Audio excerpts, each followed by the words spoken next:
nous apporte au Dynamite du 7 août. Ça a commencé avec un gros match. Je pense que c'est mon match de la semaine, mon match peut-être du mois. Ça a été MJF contre la semaine, moi aussi, ouais. Kyle Fletcher. Gros, vraiment là, un très bon match. C'est l'ouverture, c'est MJF qui arrive sur le ring avec son gros crise de drapeau qui est là avec sa face à la place des étoiles avec le drapeau américain parce qu'il est le champion. US title. Là. Tu as remarqué sur le vidéo sur l'écran géant, d'habitude c'est écrit Better Than You, puis là c'est rendu écrit Better Than Will. Ah, c'est drôle ça. Nice. Ouais, tout ça, c'est pour hyper le match à All In parce que Fletcher est le meilleur ami de Will Ospreay. Ils étaient ensemble dans la New Japan. Beau travail de heel dès le début du match. Beau travail de heel de la part de MJF pour faire shiner Kyle Fletcher encore plus qu'il shine déjà. Là, Fletcher, pour moi, il a tout fait. Là, il est excellent dans le ring. On installe un peu la genre de chimie entre Kyle qui veut se prouver puis MJF qui est comme un peu plus entre guillemets expérimenté ou qui est le lutteur plus cérébral que Kyle qui est vraiment le lutteur lutte un peu. Je pense ce qu'il essaie de nous montrer c'est t'es un peu le même style que Will Ospreay mais je suis capable de battre ce genre de lutteur-là. Fait que c'est ce que je vais faire avec Kyle. Il a réussi à blesser, à briser l'épaule ou le bras, en fait, de Kyle Fletcher dès le début. Puis ça va jouer tout le long du match. Fait que c'est un peu un callback aussi à ce qui s'est passé il y a 2 semaines dans le match avec Ospreay. Don qui est toujours pertinent, Don Callis qui est toujours pertinent au commentaire. Il est vraiment bon. C'est une très bonne tête de lutte. Plus que le match avance, plus que les spots sont beaux aussi, surtout de la part de Fletcher qui fait un super beau un beau dive, un gros moonsault de la 3e corde en dehors du ring, puis un beau cannonball par-dessus la barricade aussi. Avec la chaise là, qu'ils ont placée pendant comme... parce qu'il a pris l'élan sur la chaise pour faire l'espèce de cannonball sur l'autre, vers l'extérieur, c'est ça? Oui, exactement. Ça a pris comme 5 minutes à installer, puis l'autre qui était assis, puis tout. Puis comme, qu'est-ce qu'ils font? Ouais, c'est sûr, ça. Bon, ben, c'est un coup de nous. Non, il fait le cannonball, tout. C'était bien exécuté, honnêtement. Ouais, comme, tu sais, le match de lutte. Tu sais, MJF, pas le choix d'avouer, même si au début de carrière, là, des gros guillemets, là, parce que s'il continue là-dedans, il lui en reste encore un bon bout, mais de la façon que MJF lutte, il va pouvoir lutter encore un autre 25 ans parce qu'il lutte de façon intelligente, il est pas rough sur son corps tant que ça, même si c'est tough, peu importe, mais il fait bien, il réussit à avoir des gros moments avec du high flying, il y a du bon grappling aussi. J'ai l'impression qu'une feud MJF et Fletcher serait intéressante ou une feud MJF contre la Callis Family pourrait être le fun par la suite. Le côté cérébral de Don Callis qui vient clasher avec le côté aussi cérébral, les deux des meilleurs heels, mais avec, comme là, Fletcher et Babyface, mais dans un stable de méchants. Il y a tout ce côté-là. Là, Fletcher, je sais pas si j'ai manqué un bout, mais ça fait longtemps qu'il a comme changé. Il a changé son style, là. Ça a été fait progressivement. En Aussie Open, là, c'était avec Mark Davis, son style n'était pas pareil, là, j'ai l'impression. Autant l'esthétique que le style de lutte. Ben, je pense que. J'ai pas vu beaucoup de. C'est qu'en équipe, c'est un peu plus rough, ou un peu plus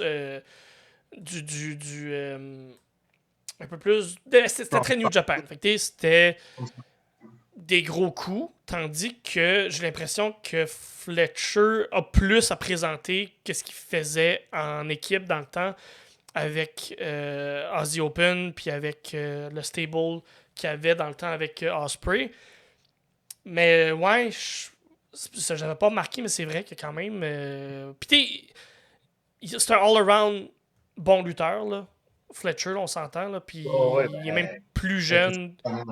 Il est plus jeune que 23, je pense. Là. Il est plus jeune que tout le monde qui est dans cette feud-là. Fait que gros potentiel incroyable.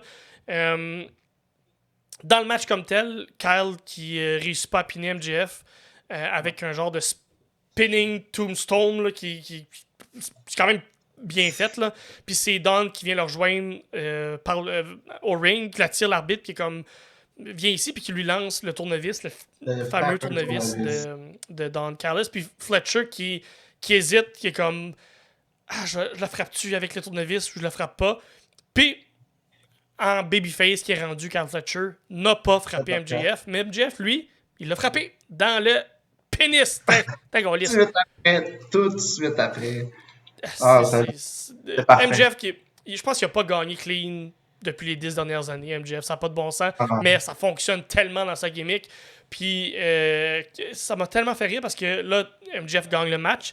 Puis ça tourne après, c'est le genre de tune de fanfare qui c'est pas sa tourne là, très américain. Ça m'a bien fait rire. Ospreay qui veut se rendre au ring après aussi, qui pourrait aller aider son ami, bien évidemment. Puis pendant le match, j'ai pas compris. Parce que pendant le match, on l'a vu, là, il était comme pogné backstage. C'est ça. Puis là, le monde dit « Oh my God, Ospreay pris backstage. » Puis on sait pas trop pourquoi, puis il voulait venir au ring, mais... C'était pendant le match ou c'était après? Moi, je pense que c'était après le match, tout de suite après. Il s'est pointé après, c'est ça, il s'est pointé après. Ben, c'est ça, Qu'est-ce qui s'est passé? Vas-y. Ben, c'est ça, ça le ralentit pour aller aider son ami, Ospreay, qui veut aller aider Carl Fletcher, puis qui a de la misère à se rendre au ring parce qu'on lui a bloqué l'accès. Et MJF qui frappe l'arbitre avec la ceinture, qui frappe Fletcher avec sa bague. Puis il tease le Tiger Driver 91 MJF sur Fletcher. T'es comme... Puis il crie un peu comme Jacob Fatu crie I love Solo. MJF qui crie Tiger Driver. Puis ça m'a fait bien rire ça aussi. Mais finalement, Ospreay arrive juste avant qu'il soit capable de connecter le Tiger Driver 91. Puis MJF qui sauve finalement, puis Ospreay qui est pas content. Fait que on continue à bâtir cette feud-là pour se rendre à All In dans 2 semaines. Fait que ça fonctionne, tout ça fonctionne. C'est une des belles histoires qui est racontée à All Elite présentement. Fait que je suis bien hype pour ça. Comment t'as trouvé, comment t'aimes toute cette histoire-là? Ben écoute, l'histoire est bonne. Surtout que moi, je m'attendais pas nécessairement à ce que ce soit le match à Wembley. Mais c'est un excellent choix d'avoir MJF contre Ospreay à Wembley. Ouais. Je pense que les chemins allaient être différents avant. Ouais. Mais toute l'idée d'avoir le heat sur MJF, qui gagne la ceinture, qui change le nom, qui fait l'espèce de personnage en over the top heel patriotique. Non, c'est de l'excellent travail. Pendant le match, un bout qui me fait rire. Puis moi, ça me fait toujours rire quand les lutteurs vont shoot un peu avec la foule. Puis quand MJF est juste en dedans, casquette un monsieur. Oui! Ouais, c'est drôle ça. Ça me fait rire à chaque fois. Ouais. Là, c'est de l'excellent work. MJF, il se le permet. Son personnage permet ça. Là, à chaque fois, dans son entrée, il lance sa gomme dans la foule. Puis comme il s'en calisse, là. C'est parfait. Là. Ouais. Ben écoute, on risque de s'enligner vers un gros win du local à Wembley. Je pense ils veulent qu'Ospreay gagne une ceinture là-bas. Puis ça va être la grosse belt, ça va être une autre. Puis le pop local, c'est sûr.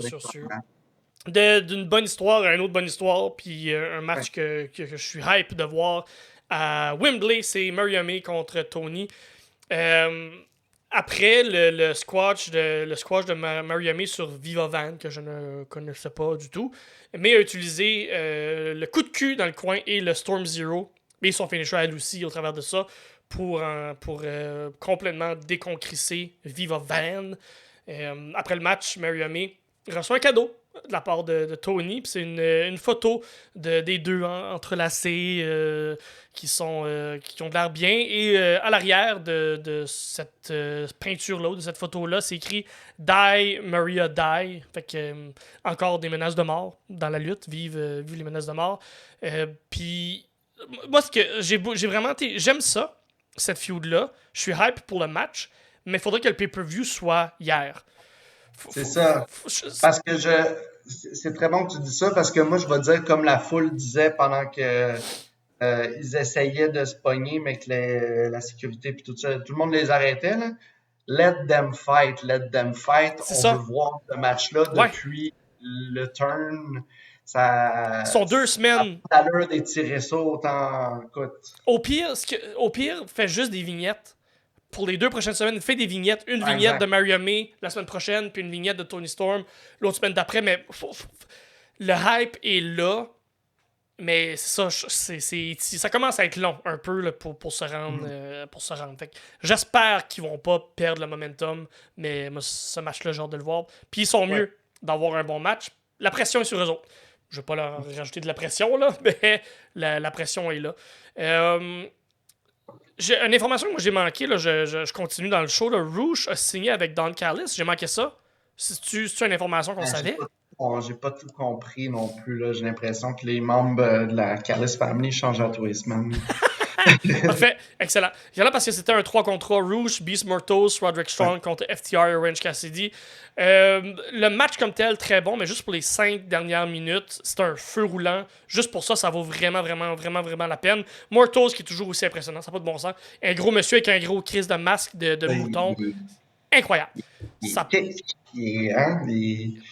Il fait des affaires avec sa chaîne puis il devrait pas être capable. Ça n'a pas de bon sens. C'est comme le genre de move qu'Orange Cassidy fait quand il comme, tourne alentour du lutteur puis il finit en DDT. Il a tourné comme 8 fois alentour de Beast Mortos. Là, c'est Mortos qui fait tourner. Là. On ne cachera pas dans la lutte que ce move-là, c'est la personne qui le reçoit un peu comme un Canadian Destroyer. C'est la personne qui le reçoit qui fait le travail. C'est comme tourné 1000 fois alentour. C'était super, super, super beau. Fait que je trouve ça un peu, encore une fois, pour quelque chose qui est un peu à l'image de Storm et Maria May. C'est le temps là que Orange Cassidy, s'il est pour tourner, faut qu'il tourne. Je sais pas si c'est parce qu'il était supposé avoir une feud avec Trent, puis là Trent a eu une opération au cou. Fait qu'ils ont retardé un peu, ils ont comme attendu son turn, mais Orange Cassidy, l'évolution de son personnage, faites quelque chose avec ça parce que je trouve que ça commence à stagner. Là. Je sais pas si toi, tu avais remarqué ça. Je pensais qu'il y avait turn dans les dernières semaines. Là. C'est ça. D'être flou encore. Là. Mais là, j'ai vu que clairement, il était encore babyface quand juste avant, il était avec Renee Paquette.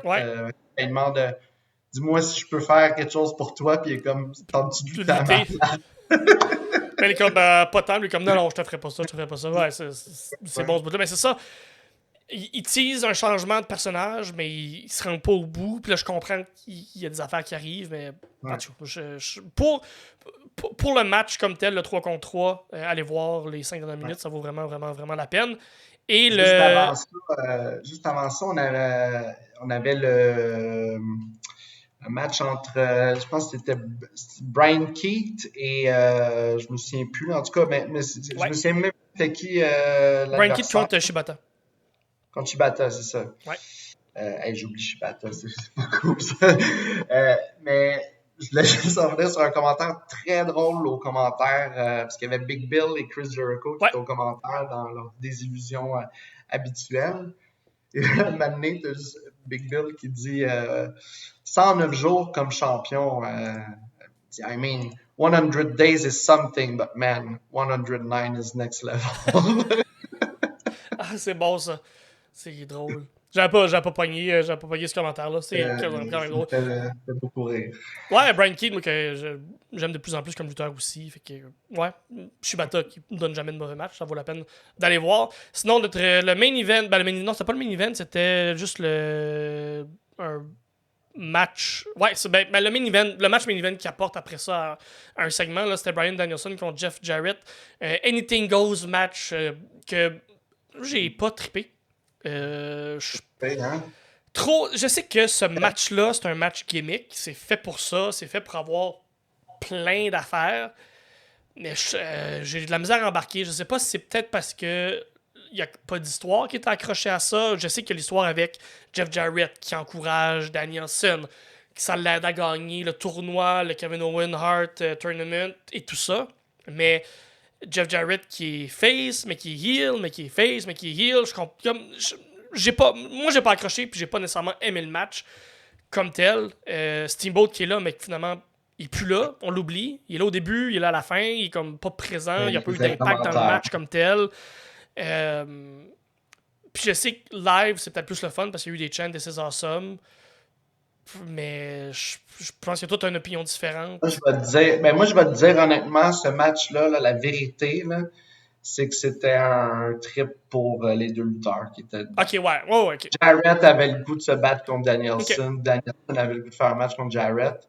Puis Jarrett avait le goût d'avoir ce type de match-là où genre, il peut se relayer sur des spots, se promener dans la foule, faire des affaires qu'à son âge, il ne devrait pas faire. Ouais. Plutôt que de se concentrer sur un match technique contre Danielson. Je crois vraiment que c'était juste un trip des deux lutteurs d'avoir ça. Et dans cette optique-là, je trouve que ça a été bien réussi. OK, OK. Avec ça, je suis d'accord. Mais ouais.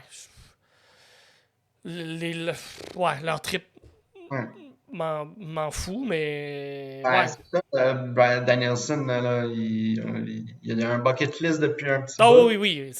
Il check. Qu'il y avait ça. Là aussi, Jarrett, c'est pas encore confirmé, mais il semble builder vers un match contre Hangman Page, peut-être. Ouais, peut-être. Ouais. Je sais que là, il y a un match entre Hangman Page et Jay Lethal à Dynamite la semaine prochaine qui est annoncé. Ah, ça va être bon, ça. Il risque de peut-être faire ça comme match à Wembley, les deux cowboys. Ouais. Ouais. Ah, ok, ça peut être cool, ça. Ça peut être cool. Après ça, Swerve. Après le match, c'est Swerve qui arrive parce qu'il faut pousser la vraie feud qui se passe entre Danielson et Swerve. Swerve qui est rendu heel. J'ai pas compris. Parce que faut cette chimie-là dans le match, je comprends. Mais. On n'en a pas parlé tantôt. Qu'est-ce que tu as pensé de l'entrevue avec JR? Parce que. JR, faut plus qu'il soit à télé. Là. JR, Jim Ross a fait une entrevue solo avec Swerve Strickland à Dynamite et la même chose à la même place avec Danielson à Collision le samedi. Faut plus que JR il est plus là. J'ai de la misère à focuser sur l'entrevue parce que JR il vole. Il a plus de l'air de comprendre où ce qu'il est puis qu'est-ce qu'il fait. Puis même avec le montage, il réussit à être confus. Là, fait. L'entrevue avec Swerve, j'avais de la misère à comprendre. Ça avait l'air de sonner mieux. C'était mieux avec Danielson. Oui, c'était mieux que Danielson, oui. Mais, puis pourtant, ils ont sûrement filmé les deux back-à-back. Mais c'est ça. Je comprenais l'intérêt dans les questions. C'était très bien, mais c'était rushant à regarder parce que monsieur fait pitié. Oui. Ce que j'aimais par contre, c'est il a callé Wheeler Yuta pour cette semaine pour un match à Dynamite. Fait que ça va être excellent comme match, certain. Fait que ça qui est cool, qui Swerve joue avec l'entourage de Danielson. Fait que ça hype pour Wembley. Fait que c'était. T'avais-tu autre chose pour le Dynamite de la semaine passée? Dans tes notes? Non, ben on va en parler quand on va parler de Collision, mais c'est pendant Dynamite que Christian Cage a annoncé que à Collision, il va y avoir un number one contenders match pour le trio Championship. Et que, écoute, vu que vous agissez tout le temps comme des enfants, puis que ça vous prend un bon papa qui s'occupe de votre match, je serai l'arbitre de votre match. Christian. On va en parler plus tard. Là, c'est incroyable. Il est incroyable, Christian. Ça n'a pas de bon sens. Fait que laissez-nous savoir, vous, ce que vous avez aimé, ce que vous avez un peu moins aimé dans le Dynamite, mais c'était quand même un bon épisode pour la lutte. Sinon, ça nous apporte au SmackDown du 9 août. Appréciation générale, comment on a aimé le SmackDown de ton côté? J'ai bien aimé, encore une fois, premier SmackDown après SummerSlam. Il y avait beaucoup d'appréhension, beaucoup d'histoires qu'on attendait de voir qu'est-ce donc qui allait se passer par la suite de tout Ouais. ça. Là, on a commencé avec tout de suite C'est Cody qui a ouvert dans le show. le SmackDown. Il se demande qui pourrait affronter à Bash at Berlin. C'est Solo qui vient d'interrompre, bien évidemment. J'imagine Randy Orton arrive. Il va chercher les 2 titres, ça serait quand même été badass. Mais non, c'est Solo qui vient d'interrompre, qui rentre avec Tama Tonga et Tanga Loa, avec le collier du Tribal Chief qui va avoir de l'importance à la fin de l'épisode. Qui sont encore avec les plates de DIY. Ah ouais, j'ai hâte. Détails, là. D'habitude, ils sont peut-être que ça allait changer. C'est encore les plates de DIY. Oh, j'ai pas remarqué. Bien vu. Là, c'est quand même drôle parce qu'on a eu Tangaloa qui s'était blessé à l'œil. Fait que là, il avait été remplacé par Jacob Fatou dans le match par équipe. Ils ont gagné les belts. Là, c'est Jacob Fatou qui se blesse.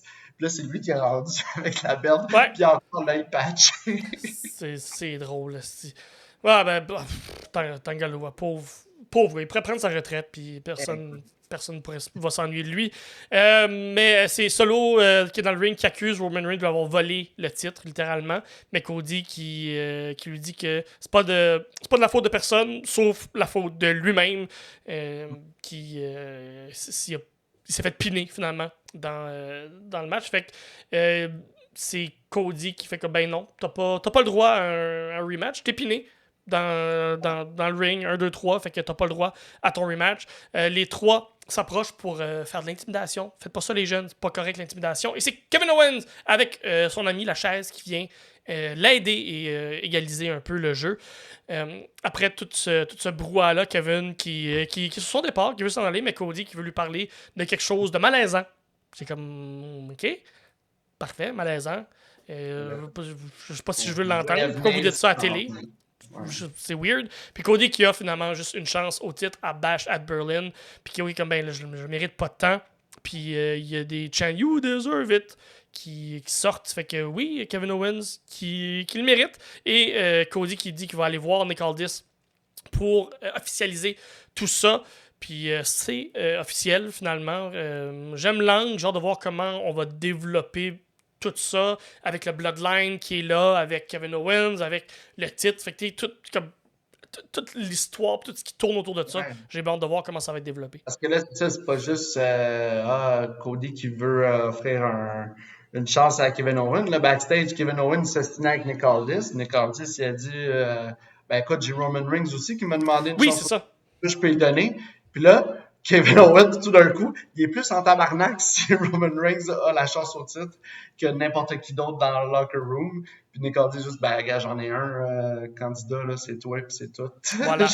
Ouais, alors, c'est super bien fait là, dans le segment qui est venu plus tard. Là, wow. J'ai vraiment aimé ça, ce petit bout-là. Puis Cody contre Kevin Owens, ça peut pas faire un mauvais match. Là. C'est impossible que ce soit pas bon. Un face contre face ou on va avoir un turn? C'est ce que je me demandais. Ouais. Je pense qu'on va garder ça face contre face, puis il va y avoir des interventions où il va y avoir du focaillage autour de ça. Là. Je pense pas que personne peut tourner présentement. Quand je l'ai écouté vendredi, sur le coup, mon feeling était comme, bon, c'est beaucoup trop obvious qu'il va y avoir un autre turn de Kevin Owens. Mais là, avec du recul, je me dis que ça vaut pas la peine parce que c'est tout le temps ça qu'ils font anyway. Fait que... Ça va dépendre vers où on s'en va aussi pour Survivor Series. En même temps, y a-tu trop de face? Je sais pas, mais je pense pas qu'ils vont tourner avec Kevin Owens pour ça. Là. Ça m'étonnerait bien gros, mais tout ce bout-là, tout le début et tout le segment qui est venu aussi après, c'est tout très très bon. J'ai noté dans le match Street Profit contre A-Town Down, il y a un genre de gros plan séquence de 3-4 minutes. Fine, c'est beau, c'est le fun. mais moi, ça m'a fait un peu perdre le momentum du match. Il y a une nouvelle production depuis quelques mois qui est à la WWE, puis c'est le fun, des beaux plans de caméra. Mais là, pour ce match-là, moi, j'ai comme perdu un peu l'intérêt du match, qui était quand même un bon match, mais ce gros plan séquence-là, 3-4 minutes, puis après ça, il y a eu le finish, ça m'a fait un peu perdre l'histoire ou l'idée du match. Je sais pas si toi, t'as remarqué ça. Moi, j'ai aimé ça. OK. Parce que l'angle de caméra, ça fait pas longtemps qu'ils le font, là, sont comme... c'est le caméraman est à l'extérieur du ring, il filme entre les deux cordes, en dessous de la première corde. La 2 et la 3. Il filme comme de côté. Puis d'habitude, c'était juste un plan assez fixe. Mais là, ils ont comme décidé de continuer à suivre l'action en espèce de plan séquence pendant que l'action était à l'extérieur. Puis là, tu t'attendais pas à ce qu'il y en ait un qui saute de nulle part sur l'autre. Je trouvais ça intéressant parce que c'était différent. T'sais. Ouais, ben oui. L'innovation, ça c'est sûr. Faut innover, puis faut continuer à avancer là-dedans. Celui-là, je suis pas certain, mais oui, ça reste que pour la réalisation, d'un côté, d'un point de vue, l'œil d'un réalisateur, c'est super, super beau. C'est certain. Le match comme tel, c'était cool, c'était le fun. Mais j'ai plus aimé le match. En fait, non, c'est pas vrai. Andrade contre Santos Escobar, je l'ai mis dans mes notes, mais pas pour une bonne raison. Je l'ai mis dans mes notes parce que j'ai l'impression que les deux gars nous ont donné un genre de 50% de ce qu'ils sont capables de faire. J'ai l'impression que les deux gars pourraient nous donner tellement plus côté lutte, côté luchador, que je pense que on va finir par se rendre là, soit dans un main event de SmackDown ou dans un pay-per-view quelconque, mais Santos Escobar contre Andrade, ce match-là m'a déçu. Je m'attendais à voir plus. Puis c'était pour une chance au titre. Parce que ça aurait dû être du tout. Surtout que le résultat était spoilé, là, je suis désolé. Oui.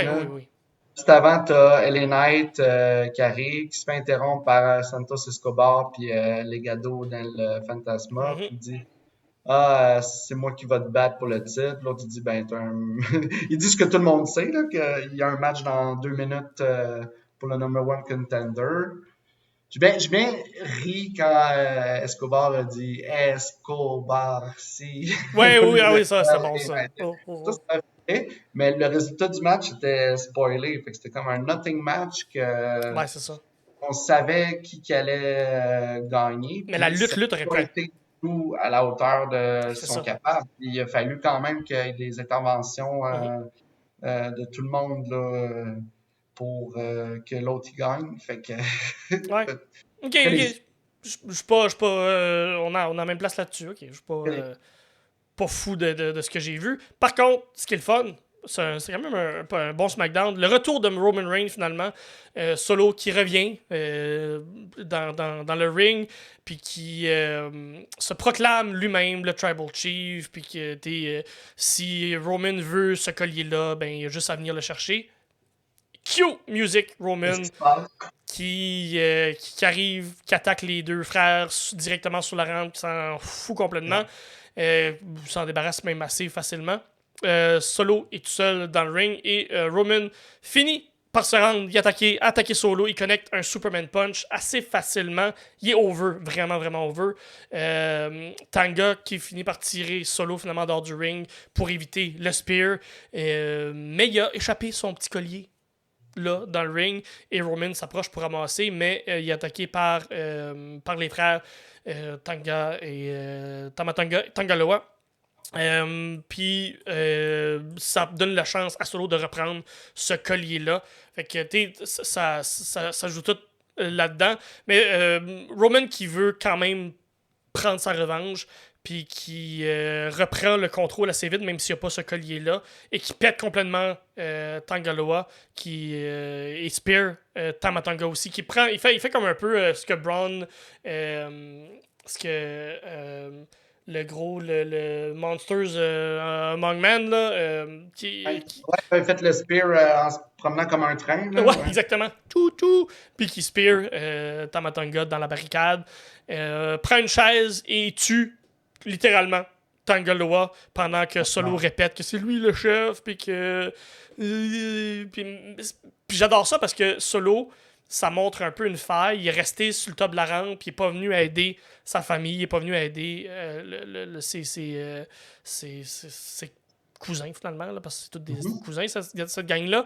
Fait que ça pousse encore plus Roman comme babyface. Ouais. Il est tellement over, c'est incroyable.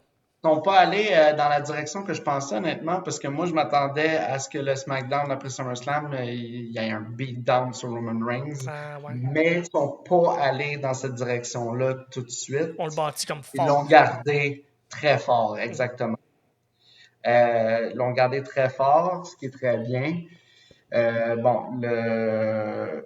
Dans l'équation, il y a un Jacob Fatu qui est blessé. Ouais. On a souvent parlé, tu sais, que le fait que là, ils n'ont pas eu d'altercation ensemble, les deux, c'est une bonne chose parce que ça protège les deux, présentement. Donc, on va voir si tu grave, si tu pas grave, si tu exagéré pour le garder off TV quelque temps. Ouais, c'est ça.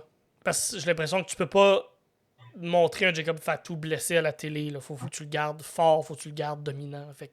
Là, t'as un Ikuleo aussi qui est signé puis qui s'en vient. Ouais, c'est ça. Je pensais qu'elle allait profiter du fait que Jacob est blessé pour l'amener. Ils sont pas allés dans cette direction-là non plus. Ikuleo, c'est fucké parce que il y a tellement, sans faire de mauvais jeu de mots, mais une face de babyface, il y a tellement pas l'air menaçant, il y a tellement l'air gentil. Juste à lui voir la face, à voir la personne qu'il est, une grande échalote qui lutte super bien. Je sais pas. Puis là, je sais pas quel côté on va l'apporter non plus, mais oui, on aurait peut-être pu prendre l'opportunité de le mettre du côté de Solo, vu que Fatu est plus là. Mais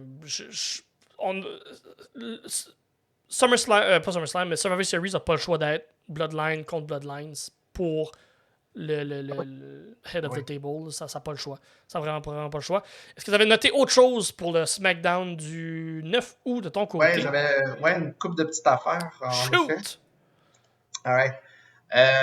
Il y a un moment où on a vu backstage Tiffany Stratton qui est en train de préparer le party de festivité de Nia Jax pour sa victoire. Ouais.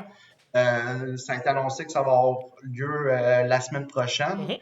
J'aime bien le look avec la petite sacoche valise. Là, ça nous fait oublier là, que c'est pas juste une sacoche, là, c'est bien plus important que ça, puis il y a un contrat là-dedans, puis tout, puis ça avec son personnage, c'est super bon, puis comme je pense que vous l'avez mentionné, si on te fait une valise à ton effigie, tu ne vas pas cacher tout de suite. Ça va te faire un bout, là, ouais. Exactement. Mais là, moi, j'ai une prédiction, parce que là, je lis entre les lignes, là, il nous prépare justement la célébration de Nia la semaine prochaine, là, de Queen Nia with Princess Tiffany. Ouais. Moi, je pourrais me tromper, mais il y a une Charlotte Flair qui est sur le bord de revenir. Et le match à WrestleMania risque d'être Charlotte contre Tiffany Stratton du côté de SmackDown. Moi, c'est ce que je vois venir. Avec une Tiffany qui va être championne à ce moment-là parce qu'elle va avoir caché. Ouais, je suis d'accord. Est-ce qu'on amène tout de suite Charlotte la semaine prochaine, justement, pour la mettre contre Nia, puis tout de suite la mettre dans le picture, puis mettre un peu dans tout ça, ou on va juste faire le classique de Bayley qui revient, qui vient se venger, puis qui interrompt la cérémonie, puis tout. Puis là, un tease de Tiffany va-tu cacher parce qu'elle est à côté de la championne avec sa valeur, en tout cas. J'aime ça. J'aime ton fantasy booking. Puis on fait longtemps qu'on l'a pas vu, là, Charlotte, puis elle fit très, très bien. Ça ferait un tabaslac de bon match. Là. Ouais, j'aime ça. J'aime bien ça. Moi, je pensais que tu t'en allais vers le Chelsea Green qui allait venir interrompre. Là, on allait avoir un tag team match Piper Green contre Jax et Stratton, qui va peut-être arriver éventuellement, parce qu'on le tease aussi un petit peu. Donc, ça reste à voir. On va voir ça cette semaine. J'ai remarqué qu'il y a plein de clans de... Même à Raw, là, il y a plein de clans de filles qui sont 3, mais qui se battent pour les tag teams de filles. T'as-tu remarqué ça? Oui, c'est vrai. Parce que là, t'as Cargill, Belair puis Naomi. Ils viennent se backer quand une est dans le trouble. T'as le Unholy Alliance, les championnes avec Blair Davenport. C'est vrai. The Damage Control, t'as le clan de Baszler, Starks, puis Deville. Ouais. T'avais aussi le clan de Lara Valkyria avec les deux gymnastes, là, que je me souviens jamais de leur nom. Mais c'est ça, c'est comme tous des clans de 3 qui se battent autour des titres par équipe. C'est vrai. Je sais pas trop ce qu'on s'en va avec ça, mais regarde. Des titres trio pour les madames? Des titres trio pour les madames, ouais. Mais on n'a jamais eu de titre trio fourni à la WWE. C'est ça. Je sais pas. C'est pas. Ah, mais c'est vrai, c'est une belle. Ouais. Bien vu. J'ai bien aimé qu'il y ait un vidéo package pour souligner le décès de Kevin Sullivan. Ouais. Je sais pas si tu connais c'est bien Kevin Sullivan. Ancien lutteur très reconnu pour ses qualités de booker aussi par la suite, qui est malheureusement décédé. Puis je trouvais bien qu'ils n'aient pas juste mis une image avec les années. Là. Ils ont vraiment montré une vidéo pour nous montrer c'était qui. Cool. Ce que la WWE n'a pas toujours fait. Puis je pense qu'un Kevin Sullivan aurait passé dans le bar si ça avait juste été genre une image avec les années. Alors que là, ils ont pu montrer un peu plus de qui on parle. Les différences qu'il y a maintenant avec Vince versus avec Triple H et tout ça. Là, ouais. Finalement, c'est ça, on en parle tantôt, là, Giovanni Vinci, l'ancien de Imperium, qui est là, un vidéo package qui revient supposément à son ancienne gimmick qu'il avait à NXT avant Imperium. Une espèce d'Italien riche qui habite à Vegas, puis je sais pas trop où ça s'en va. Là, on l'a carrément enlevé des pattes d'Imperium qui sont à Raw, de toute façon. On l'a shippé à SmackDown. Un bon mid, low card, mid card, ça pourrait être le fun, là, dépendamment avec qui feud et tout ça. Fait que, bien hâte de voir. Bien hâte de voir. Ouais. Et voilà. Collision. Voilà. Collision du 10 août 2024, bien évidemment. Si vous nous écoutez en 2025, trop tard. J'ai noté, j'ai bien aimé l'épisode au complet. J'ai noté par exemple juste seulement 2 choses. En fait, Darby Allin puis Hologram contre les Premier Athletes, qui était le match qui a ouvert. Super bon match. Hologram, puis vraiment bon. Puis c'est super bon, super belle chimie avec Darby Allin aussi. J'ai vraiment aimé ça. Puis Premier Athlete, c'est un stable de low card, c'est un stable de un peu de faire valoir, mais Josh Woods, toujours excellent, puis Tony Nese aussi, toujours excellent dans le ring. Fait que c'est des genres de valeurs sûres. Ça fait longtemps que j'avais pas vu ces deux gars-là lutter. C'est ça, ils sont sur le B-Show principalement. Ouais, ça sont plus souvent aussi à Ring of Honor de se noter. Josh Wood qui a déjà été champion aussi là, à Ring of Honor. Fait que Hologram, je m'attache. Je pensais pas m'attacher à un lutteur générique de même finalement. Il est attachant le petit gars qui saute partout. J'ai bien aimé ça. Et j'ai noté aussi le match de Thunder Rosa contre Diana Peruso.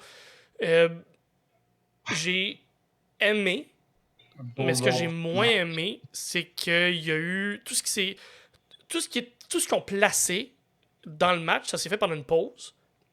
Fait qu'on est parti à la pause, il est en dehors du ring, comme n'importe quel match de lutte, là. Tu sens venir la pause. Puis je sais qu'il y a un picture-in-picture, mais moi je les skip les picture-in-picture. Et on revient, il y a une table, il y a des affaires comme Thunder Rosa, il pisse le sang. Elle est badass. Elle look vraiment badass, mais comme ok, mais ça s'est passé comment, où, pourquoi. Puis là, après, ce qui se passe par après, ça fonctionne, mais j'ai trouvé ça un peu plate que ça soit pendant une pause qu'on place un peu tout ça. Je sais que toi, t'as vraiment aimé le match. J'ai aimé le match, mais en fait, moi, j'ai pogné un stream où on le voit pas en picture-in-picture, on le voit plein écran. Mais je peux te dire que t'as pas manqué grand-chose de ce bout-là. Ils ont Non, vraiment ok. juste bossé à l'extérieur du ring, on seté la table, à continuer à fesser. Là. C'est sûrement là que après le coup de cloche à vache que Ouais, Thunder Rosa a bladé, puis parce ok. que maintenant, ça lookait. Là. Ça, Ah oui, oui, oui. avec le make-up puis le son en face, ça lookait. Le finish, j'ai écrit ouch Ah, sur les côtes pour le genre de bulldog où ce que la table a comme brisé lentement. En tout cas, j'avais l'impression que ça a fait mal en ouais. maudit à celle qui le recevait. Ouais, c'est ça, ça lookait, puis là, tu fais comme, ok, ben, elle peut pas se relever de ça, puis C'est finalement, pas- non, elle s'est jamais relevée de ça, mais pour ce genre de gimmick match-là, c'est quand même très bon. Fait que, pour moi, Collision, ça a été ça. Fait que, je sais pas si toi, t'avais noté autre chose pour ce Ben non, épisode-là. il y a eu pas mal de choses, tu sais, comme il y a eu des vidéos package, un vidéo package de Jack Perry, là, Ouais. qui essaie de continuer à builder son personnage de Scapegoat. On a eu un, un vidéo qui s'est passé entre Will Ospreay puis Carl Fletcher après le match de Collision, où ce que Ah, Will Ospreay dit à quel point ce move-là, c'est la pire chose. Il l'a fait à son idole, Danielson, puis il regrette. Puis si Fletcher savait à quel point c'est dangereux, puis que Ospreay a eu peur pour lui, puis nanana, puis tout, là, on build tranquillement encore le Tiger Driver qui risque d'être utilisé à Wembley. ah oui, oui, oui. Ouais, Qui ouais. va le faire, c'est ça la question, mais Mhm, ça tourne beaucoup trop autour de ça pour être évité. mhm. Ouais, je suis d'accord. L'histoire est racontée pour se rendre. Ou c'est MJF qui va l'utiliser contre Will Ospreay, puis Will Ospreay qui va kick out du Tiger Driver aussi, peut-être. Tout dépendamment comment eux vont le placer dans l'histoire. Mais ouais. Autre chose Sinon, sur Collision? oui, d'autres choses. Dès le début du show, on nous tease qu'il y a un countdown dans 50 minutes. Le champion Swerve va avoir un Open Challenge. Donc là, oh, excitation, hein? Oui, oui, puis La c'est. dernière Ouais. fois qu'il y a eu ça, là, c'était un Matt Cardona qui est apparu Ouais. pour un Open Challenge avec Copeland. Anticipation. Et finalement, c'est Tomohiro Ishii Ouais. qui est sur le roster toutes les semaines qui accepte le challenge, se fait battre par Swerve. Mhm. Et le segment suivant, on a Stokely Hathaway et Chris Statlander qui se font interviewer dans le ring. Là, on montre une vidéo de Willow Nightingale qui a parlé avec Tomohiro Ishii puis qui le recrute comme partner pour Ouais. un tag match. Alors que c'est comme pourquoi vous ne faites pas le match Chris Statlander contre Willow? Là? C'est pas un bout là, que c'est en train d'être buildé. Ah, Pourquoi oui, vous il fait très prenez longtemps, autant de là. vous donner ce match-là? Là? Mhm. C'est ça qu'on veut voir, là, c'est tout. Là, finalement, dans le ring, ah oui, mais elle a pas besoin de se trouver de partner parce que ça va être toi, son partner, Stokely. Fait que là, on a un match Stokely Hathaway et Chris Statlander dans le Zero Hour de All In contre Ishii et Nightingale. Non. Certain. Oui, oui. Je sais pas. Aussi, ils ont annoncé le Casino Gauntlet. Je sais pas si tu as vu Oui. ça. Non, j'ai manqué ça. À All-In, en fait, ils l'ont juste mentionné les Ils ont pas annoncé personne encore. commentaires. Ils n'ont pas lancé personne. Ils ont Ok. dit que le gagnant, et là, c'est pas Casino Battle Royale, vraiment Casino Gauntlet. C'est vraiment le gauntlet. Le Ok. gagnant a une shot au titre Ouh. dans le futur au Intéressant. Canada. Donc, ils vont pouvoir placer plein de monde là-dedans. Peut-être même des retours, quelqu'un, un nouveau, un arrivé, peut-être un Ricochet. Ricochet, peut-être, qui va. Ça serait intéressant, ça. Ricochet qui arrive C'est là le puis qui moment de bat. l'année. Moi, Je dirais pas ça. Bobby Lashley. déjà, il peut-tu?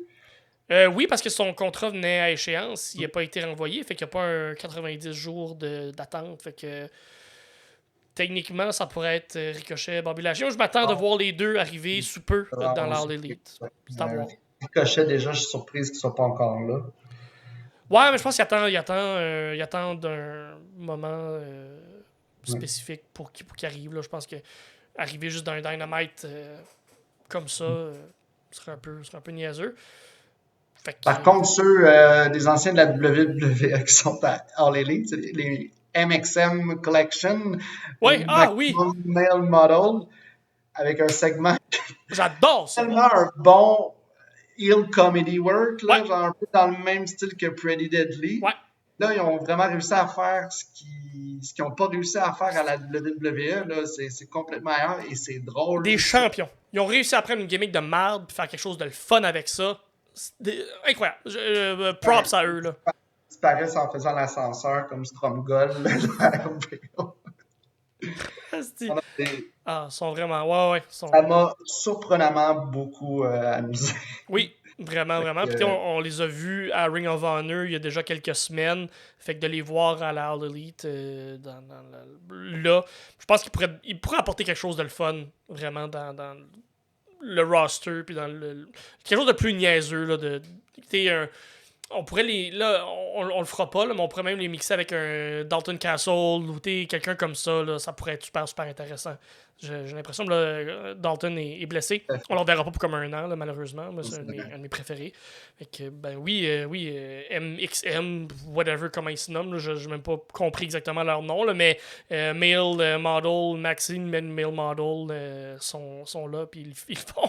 Mace Mansour. Mason Mansour. Ah, c'est pour ça. Je comprends. Leur nom. Très cool. Bon, la dernière chose, c'est le main event de Collision, surtout pour le résultat. Là, c'était un number one contenders pour les trios belts. Oui, c'est vrai. Mon Dieu, comment j'ai oublié ça? Christian Cage avec son chandail d'arbitre à col roulé. Il était cœur. Mettre des cols roulés sur tout. Là. Il va arriver avec un costume de bain. Je sais pas, une chemise, un jacket en jeans avec un col roulé. Tout va être un col roulé. Là. C'est cœur. C'est super bon. C'est parfait. Quand je regardais Forbidden Door avec nos amis qui connaît le produit mais qui ne suit pas actuellement, elle est quand même Christian avec son col roulé. C'est ce qui est fendant quelqu'un. Col roulé avec les manches coupées. Là. Ah, c'est bon. Là. Fait que là, c'est ça, c'est House of Black contre le Bang Bang Gang. Bang Bang Gang! Les Guns puis Juice Robinson. Juice Robinson avec sa voix désagréable tout le long. Mais en gros, le match, c'était pas. C'était bon. C'est bien. Le House of Black très over. Oui. C'est eux qui contrôlent le match, là, on s'entend. Un de leurs premiers matchs ensemble depuis un bout. Et là, ils sont face. Ils sont vraiment pués. Ils sont vraiment face. Là, très over avec la foule. Mais le finish, il y a une séquence, une très bonne séquence avec beaucoup de finishers, beaucoup de gros moves. Tout le monde en ligne sont finishers sur tout le monde, là, à tour de rôle. Tout le monde finit par tomber à terre. Et Christian qui décide de faire ce qu'il a à faire, c'est-à-dire faire un count parce qu'ils sont à terre. Ouais. Mais ils comptent vite aussi, là. 8, 9, et là, tu dis, ça va être un countdown, on arrête le match. Mais là, t'as Buddy Murphy qui, à 9, se lève et Christian qui décide de lui crisser un spear et de compter le 10 quand même. No contest, pas de gagnant. Et après ça, Nick Wayne, Luchasaurus. Beatdown sur tout le monde. Beatdown sur les deux autres clans. Fait que ça va être un 3 contre 3 contre 3 à All-In, j'imagine? Parce que le gagnant était censé affronter la patriarchie à All-In. Là, il n'y a pas de gagnant entre les deux, puis c'est lui qui les a fait perdre. Fait que la logique serait de mettre tout le monde dans le même match. Ben oui, absolument. Mais ça va être un bon match, je pense. Ça peut être quelque chose de très très le fun avec un Christian qui fait rien et qui reste en dehors. Est-ce qu'on va finalement avoir un turn de Luthazor? Est-ce que, il y a tellement de petits détails le fun dans cette histoire-là. Puis Christian qui fait. Ça fait comme 6 mois qu'on dit ça, mais Christian qui fait le meilleur travail qu'il a jamais fait de sa vie. C'est écœurant ce qu'il fait. Puis ce que j'aime avec Christian, c'est qu'il est pas tout le temps là, puis il est pas trop là. C'est juste parfait, là. C'est bien dosé, c'est bien amené, c'est bien fait. Ça, j'aime ça. Vraiment, vraiment de sa part. On va pas se tanner de le voir. On a même hâte de voir ce qu'il va faire pour la suite. Fait que je devine, c'est ça. On devine que c'est un 3 contre 3 contre 3 pour les titres. Puis qui va perdre, puis il va avoir un turn de Luthazor. Peut-être. Peut-être pas. Ben, s'ils sont pour perdre, faites le turn aussi. Oui, pas le choix. Pas le choix. Ils perdent à cause de Luthazar, puis là, Christian qui est en tabarnak. Au pire, faites-les sur le Collision de la semaine après ou le Dynamite de la semaine après. Mais Christian qui donne une rince, puis comme, moi, c'est tout à cause de toi, puis Luthazar qui crisse une volée, ça serait quand même magique. Quand même. J'ai hâte. C'est ça, je pense que la semaine passée, je disais, c'est le plus long turn de l'histoire. C'est Luthazar qui l'a présentement. Là. Ça n'a pas de crise de bon sens, mais.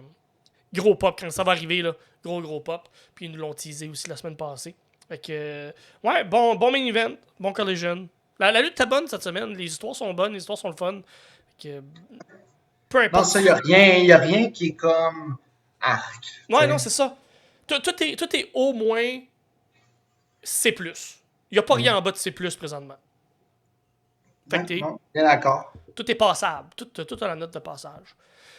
C'est ce qui fait le tour. C'est ce qui fait le tour pour cette semaine, pour la lutte de cette semaine.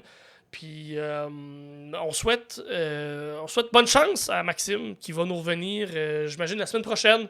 Cette semaine aussi, si vous êtes rendu là dans le podcast, mettez un pouce, faites un like, partagez, tout ça. Là. Vous savez, vous êtes habitués d'entendre, là, commenter.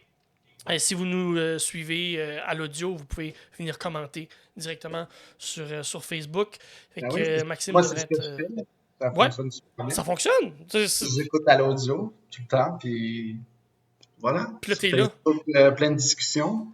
Il y a des discussions sur YouTube aussi, ce que j'ai entendu dire. Sur YouTube, on jase avec tout le monde. Sur Facebook, on jase avec toi, entre autres. Ben ouais. Avec plein d'autres gens aussi. Fait que venez nous suivre sur toutes nos plateformes. Bonne chance à Maxime qui va être de retour. Si Maxime n'est pas là la semaine prochaine, peut-être qu'Elisabeth aussi va être de retour. Il y a des grosses chances que, ben là, techniquement, si on est rendu là dans l'épisode, peut-être qu'on est rendu jeudi, parce que peut-être que je vais découper cet épisode-là en deux pour sortir 2 épisodes. Ça reste à voir, hein? Des surprises, le temps. Il n'y a pas de 2 semaines de lutte à analyser. Ben non, c'est ça, exactement. Puis il n'y a pas de pay-per-view qui s'en vient, ni rien de ça. Fait que ça va être un épisode. De toute façon, ça fait quand même un petit bout qu'on jase. Je pense qu'il y a assez de matériel pour couper ça en 2. Ça reste à voir. Fait que merci tout le monde d'avoir été là. Plaisir d'être venu. Merci beaucoup de l'invitation. Ça fait plaisir d'avoir pu dépanner pour Max. Puis tout le monde, encouragez les sommeliers de toutes les manières que vous pouvez. C'est du bon contenu chaque semaine, 2 fois par semaine. Donc, on travaille fort. On travaille fort pour ça. Merci Élie d'avoir été là. Merci pour les bons mots. Super gentil de ta part. Pour les sommeliers de la lutte, c'était Pierre Castonguay et Elisabeth Picard. Merci tout le monde. Passez une bonne semaine.